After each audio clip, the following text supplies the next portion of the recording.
At Mom's 60th, I was told not to show my pathetic face because I work at Foot Locker. My sister screamed, "You measure feet for minimum wage." Mom said, "You sell sneakers. It's humiliating." Dad texted, "Stay home. No one wants to explain you." I stayed quiet. Sunday, I made 3 calls. Monday at 5 a.m., they're destroying my door, begging to fix everything. I pedal up to my dad's backyard retirement barbecue with a $30 restaurant gift card in my pocket and sweat on my back. There's over 50 people here, old neighbors, work buddies, golf friends, and they're all drinking beer under those string lights like at a damn festival. I haven't seen these people, or even my parents, in almost a year. But I figured, show up, hand off the gift, grab a paper plate, and leave before anyone really notices I exist. No such luck. I barely step through the side gate before my dad grabs the mic. Of course he's holding a mic. He sees me and stops mid-sentence. "Hold up, everyone," he yells. My biggest mistake just walked in. The entire yard goes silent. Every head turns toward me like I just crashed a wedding in my boxers. Mom stands up laughing. "Jesus Christ, look at him," she cackles. "Still wearing the same shirt from 3 years ago." It's not. But facts don't matter in my family if the joke hits. Dad continues, his voice full of fake heartbreak. "Folks, this walking abortion is 28 years old and delivers Uber Eats on a bicycle. Can't even afford a moped." People start laughing. Hard. Like it's the best stand-up comedy set they've heard in years. Uncle Frank, nursing a beer near the cooler, shouts, "On a bike." My 16-year-old's got a BMW. My brother Cody walks over, snatches the gift card from my hand, rips it open, and holds it up like evidence in court. "A $30 gift card?" he sneers. "Dad spends more than that on his morning coffee." He whips it at my chest. Then Kayla, my younger sister, pipes up from the snack table, grinning. "Didn't he get fired from Papa John's for stealing breadsticks?" Breadsticks. Neighbor Larry, who's always smelled like gasoline and lawn clippings, chimes in, "Jesus, even crackheads have standards." The laughter reaches a peak. And then Dad gets real serious. "You're embarrassing me," he says flatly, "in front of my friends. Leave. Now." I should be crushed. But I'm not. Because this moment, the humiliation, the sneers, the smug faces, this is the exact moment I've been preparing for. Quietly, patiently, for 3 straight years. I just smile, pull out an envelope from my jacket pocket, walk up to Dad, hand it to him. "Read it tonight," I say, alone. Then I turn, get back on my bike, and ride off as the laughter trails behind me. By 11 p.m., my burner phone is melting with calls. 43 voicemails, all begging. 3 years ago, I found something. Back then, I was just starting to accept I was the family failure. Dropped out of college after 1 semester. Couldn't keep a job. Couldn't keep my head up at dinner without someone pointing out my potential and how I was wasting it. I live in a basement apartment for $600 a month with a broken water heater. I showered at Planet Fitness. Delivered food on a bike. My parents, Henry and Connie, acted like my birth certificate was a receipt they wanted to return.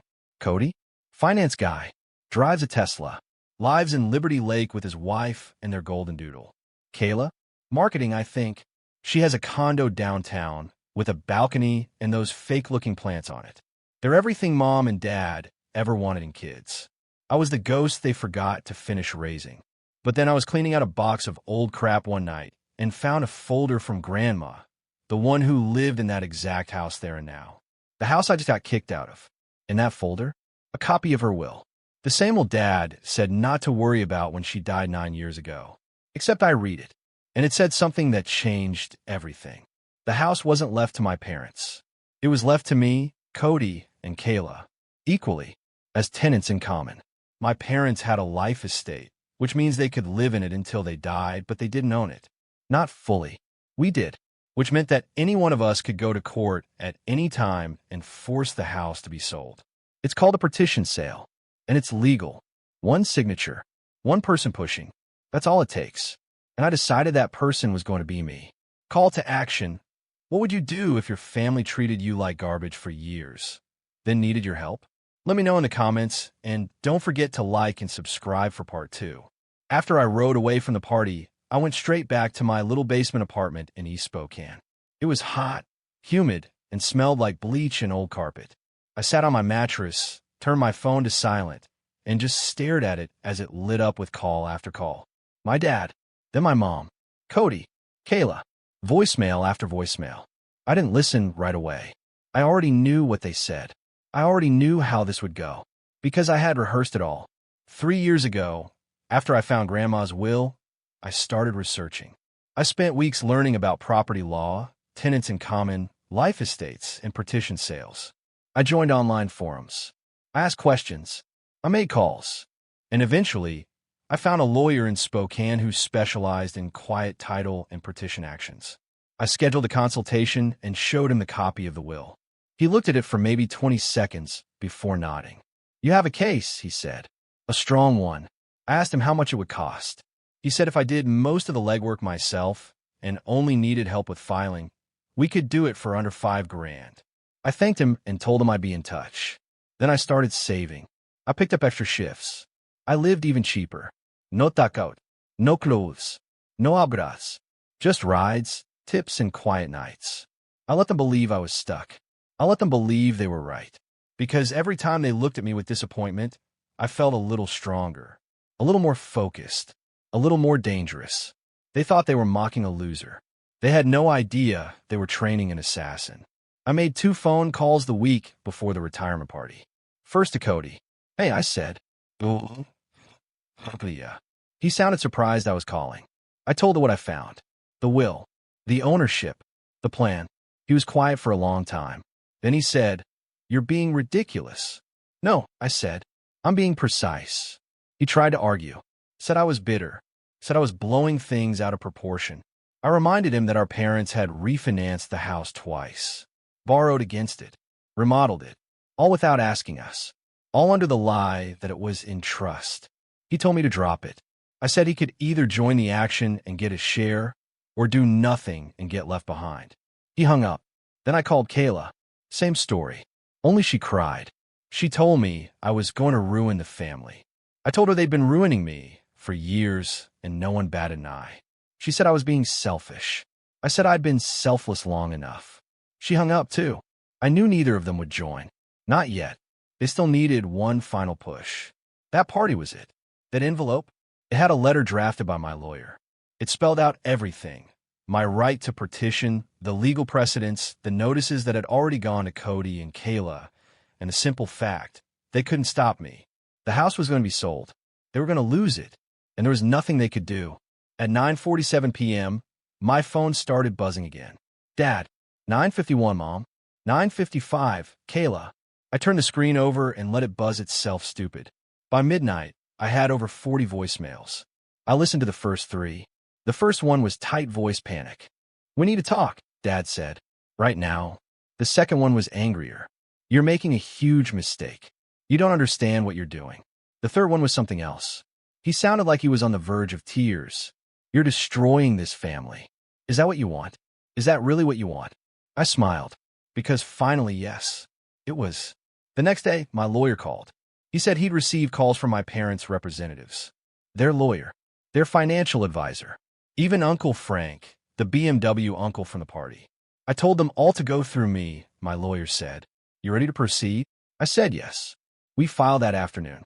4 days later, Dad showed up at my apartment. I didn't let him in. He yelled through the door, "You're killing your mother." I said, "You kill me first." He called me a child. I said, "Then stop treating me like one." He said I was embarrassing myself. I reminded him that he'd already done that for me. Then I said something I'd rehearsed for weeks. Adults don't humiliate their kids in front of 50 people. Adults don't laugh at their own child while their friends pile on. Adults don't spend a decade making one of their children feel like trash because he didn't turn out like the others. He didn't respond. So I shut the door, locked it, and walked away. 2 days after I shut the door in my father's face, someone else showed up. Uncle Elliot, the same guy who made the crack at the party about his 16-year-old driving a BMW. I spotted him through the peephole in a salmon golf shirt and khakis, holding his phone like he was late for a tea time. I opened the door but didn't step aside. "I'm not here to fight," he said quickly. "I just wanted to understand." I didn't say anything. He sighed. Henry and Connie are devastated. I've never seen your dad like this. They're calling me in tears every night. I leaned on the doorframe. That's interesting. I've been devastated for years. Nobody seemed to care then. He winced. That's different. Ow! He didn't have an answer. Instead, he tried a new angle. Family's supposed to work things out, not go to court. I tried working it out, I said, for over a decade. Got me nothing but a permanent seat at the loser table. He said it was just how families joked. I asked, would you think it was funny if someone told a backyard full of people your son was a worthless piece of garbage who showered at the gym because he was too poor for hot water? Silence. Then he got to the real reason he came.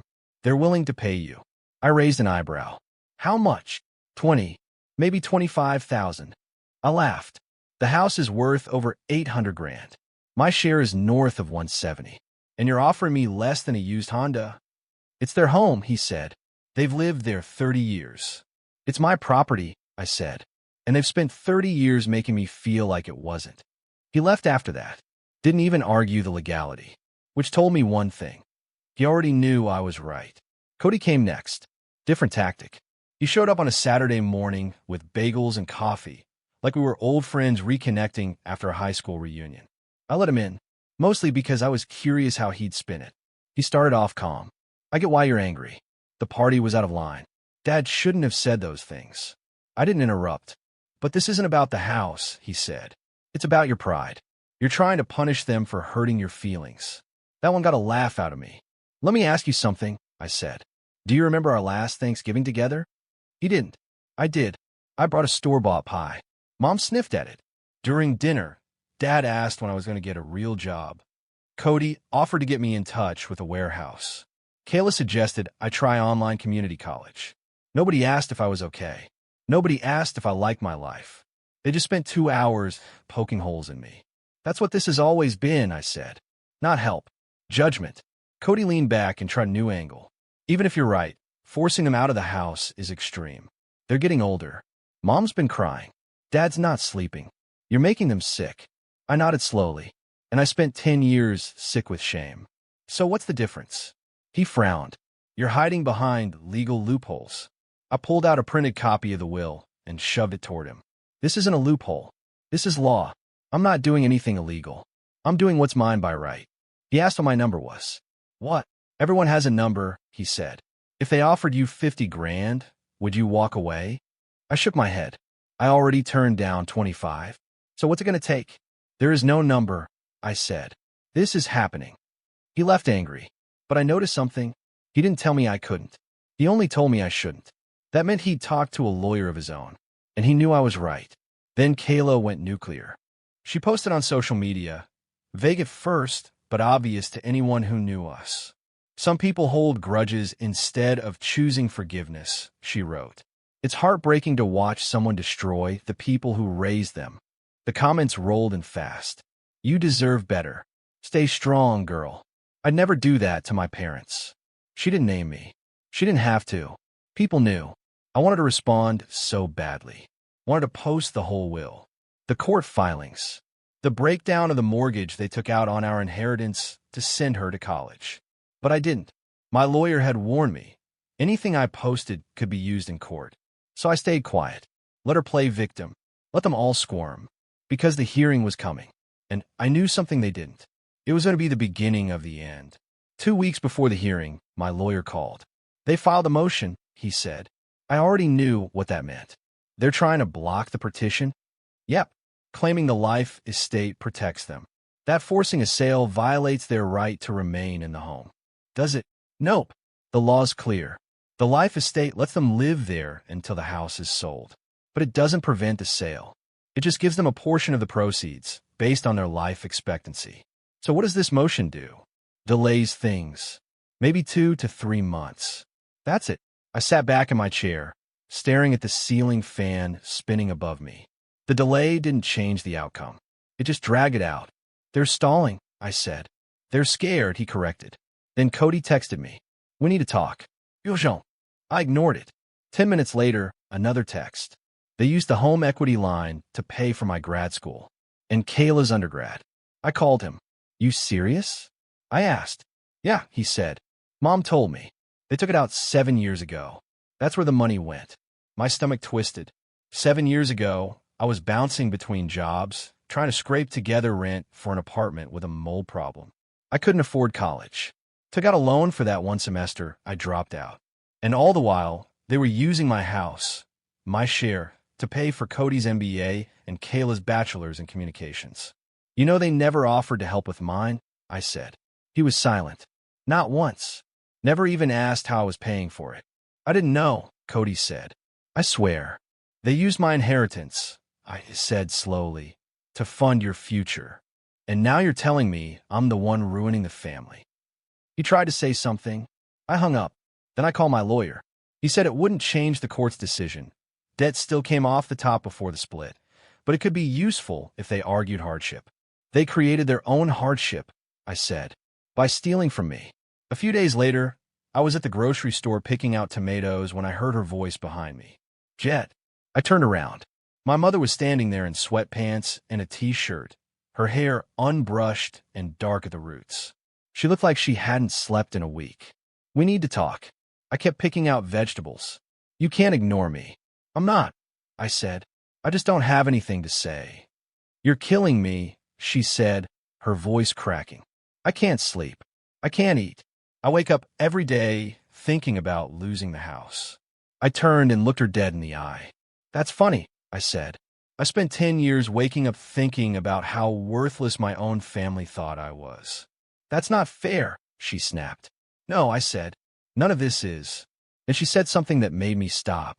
You don't understand what that house means to us. It's where we raised you. Every holiday. Every memory. It's our entire life. I nodded slowly. Then maybe, I said, you should have treated it like it mattered. And treated me like I mattered, too. She broke down crying. Right there in the produce section. People were staring. She begged. So we could fix this. Said we could be a family again if I dropped the lawsuit. I looked her in the eye and said, there is no lawsuit. It's a petition action. And it's happening. Then I walked away. Left her crying next to the green beans. And I didn't feel guilty. Not even a little. The hearing was set for 2 weeks later. By then, half the extended family knew. And half of them had picked sides. Kayla kept posting. Dramatic stuff about blood money and families torn apart by greed. Cody didn't comment. But one night, he called me again. Said he'd talked to his own lawyer. And he was joining the petition. I thought about it, he said. If it's going to happen anyway, I might as well get my share. What changed your mind? Watching Mom and Dad in court. Seeing what they've become. Realizing they spent everything they had to build a future and then borrowed against our future to pay for it. He paused. I always thought they treated me better because I deserved it, he said. But maybe I just fit their mold better. Maybe that was their failure.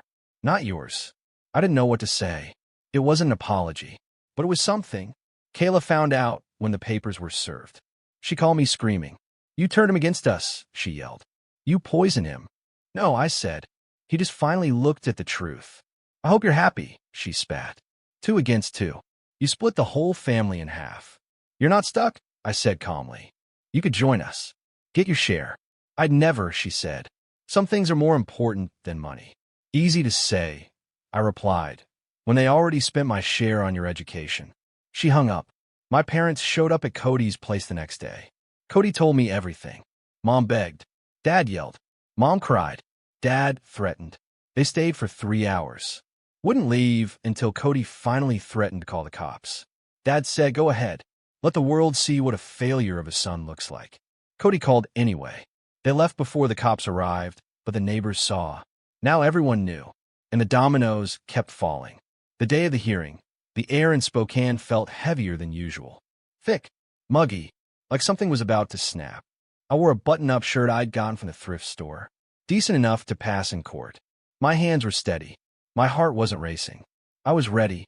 My parents showed up looking like they hadn't slept in weeks. My mom's roots were gray. Dad's suit hung off him like he'd dropped 20 pounds since the party. They sat across the room from me. Didn't look my way once. Their lawyer, some real estate litigator from Seattle, stood up and gave this long, emotional argument about family homes, life estates, fairness. Then he hit the wall of reality. The judge interrupted. Do you have any case law supporting this motion? The lawyer stuttered. Not directly, Your Honor. The judge leaned forward. Then why are we here? He tried to stall. Talked about emotional hardship, stability, equity. The judge shook his head. Statutory law is clear. Motion denied. Petition proceeds. Just like that. Everything they feared was now unstoppable. Dad stood up mid-sentence, right there in the courtroom. This isn't right, he shouted. This is our home. He has no right to take it. The judge didn't flinch. Sit down, Mr. Graham, or I will hold you in contempt. Dad sat, but he was shaking. Mom was already crying. The judge gave them 75 days to prepare for the sale. Then he banged the gavel. And it was done. They listed the house themselves, FSBO. $875,000. I drove by one day just to see the sign in the yard. The same yard where I used to play with Cody. Where I broke my wrist falling off the porch. Where I got told at 14 that I wasn't leadership material. I expected to feel triumphant, but I just felt finished. Like I'd dropped a weight I'd been carrying too long. The house sold before the court could force an auction. After closing costs, mortgage balances, HELOC payoffs, and legal fees, there was just over $512,000 left.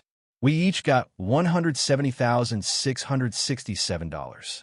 My bank app showed 6 digits for the first time in my life. I bought a used Toyota that weekend. Nothing fancy, but solid. No more biking through snow and rain. No more gym showers unless I wanted to go.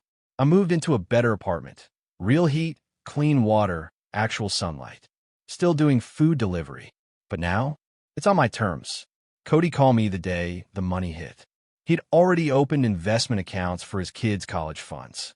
He said it felt weird, like I cashed in my parents for a payout. I said they cashed in on us first. He didn't disagree. He added, Kayla's furious. She'll get over it. I said, no, she won't. He was right. Kayla refused the money, or at least tried to. The title company told her it was legally hers. She could donate it if she wanted, but they were sending it either way. She posted about it. Blood money doesn't spend well, she wrote. Some people destroy families for greed. She got hundreds of likes and zero understanding of what really happened. They moved out quietly. Cody told me he heard from a cousin that my mom cried through every box she packed. Dad wouldn't speak to anyone. They ended up in a 2-bedroom apartment 20 minutes away. Half the size. No yard. No porch. They built a life in that house. But they spent that life tearing me down. And now they sit in an apartment they hate because they raised a son they thought was weak, and he turned out stronger than all of them. My dad left me a voicemail 2 weeks after closing. You destroyed us, he said. I hope you're proud. I hope the money helps you sleep. Then he said the thing I'd been waiting to hear. I don't have a son named Jed anymore.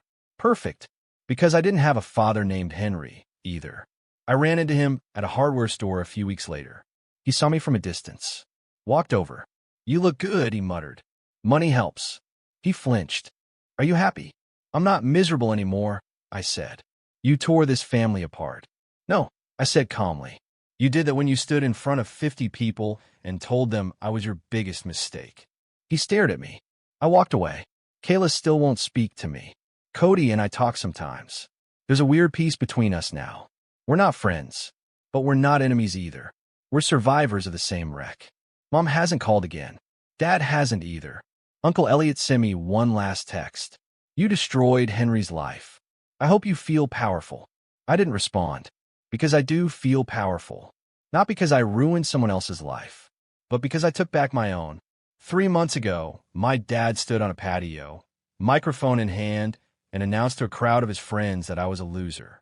An embarrassment. A nothing. I gave him an envelope. Now, he's living in a 2-bedroom apartment with no porch and a view of a parking lot. And I have money, choices, peace, and, finally, self-respect. Every minute, every dollar, every voicemail. Worth it. Because when someone calls you a mistake, sometimes the best revenge is showing them just how dangerous that mistake can become.